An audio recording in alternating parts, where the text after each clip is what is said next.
নমস্কার, আমি অন্বেষা প্রামাণিক। আজ আমার নিবেদন বিশ্বকবি রবীন্দ্রনাথ ঠাকুর রচিত বিদূষক।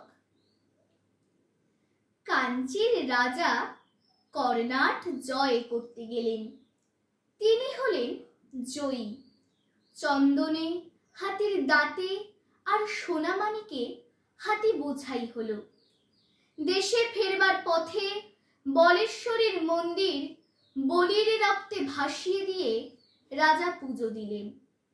পুজো দিয়ে চলে আসছেন, গায়ে রক্ত বস্ত্র, গলায় জবার মালা, কপালে রক্তচন্দনের তিলক, সঙ্গে কেবল মন্ত্রী আর বিদূষক।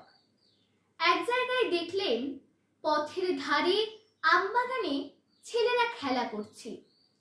রাজা তার দুই সঙ্গীকে বললেন, দেখে আসি ওরা কি খেলছে। ছেলেরা দুই শাড়ি পুতুল সাজিয়ে যুদ্ধ খেলছে। রাজা জিজ্ঞাসা করলেন, কার সঙ্গে, কার যুদ্ধ? তারা বললে, কর্ণাটের সঙ্গে কাঞ্চির। রাজা জিজ্ঞাসা করলেন, কার জিত, কার হার? ছেলেরা বুক ফুলিয়ে বললে, কর্ণাটের জিত, কাঞ্চির হার। মন্ত্রীর মুখ গম্ভীর হলো, রাজার চক্ষু রক্তবর্ণ। বিদূষক হা হা করে হেসে উঠল। রাজা যখন তার সৈন্য নিয়ে ফিরে এলেন, তখনও ছেলেরা খেলছে। রাজা হুকুম করলেন, এক একটা ছেলেকে গাছের সঙ্গে বাঁধো আর লাগাও বেত। গ্রাম থেকে তাদের মা বাপ ছুটে এলো। বললে, ওরা অবোধ, ওরা খেলা করছিল, ওদের মাপ করো। রাজা বললেন, এই গ্রামকে শিক্ষা দেবে, কোনোদিন যেন কাঞ্চির রাজাকে ভুলতে না পারে। এই বলে শিবিরে চলে গেলেন। সন্ধেবেলায় সেনাপতি রাজার সম্মুখে এসে দাঁড়ালো।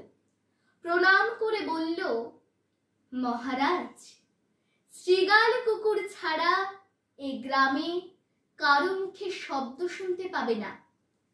মন্ত্রী বললে, মহারাজের মান রক্ষা হলো। পুরোহিত বললে, বিশ্বেশ্বরী মহারাজের সহায়। বিদূষক বললে, মহারাজ, এবার আমাকে বিদায় দিন। রাজা বললেন, কেন?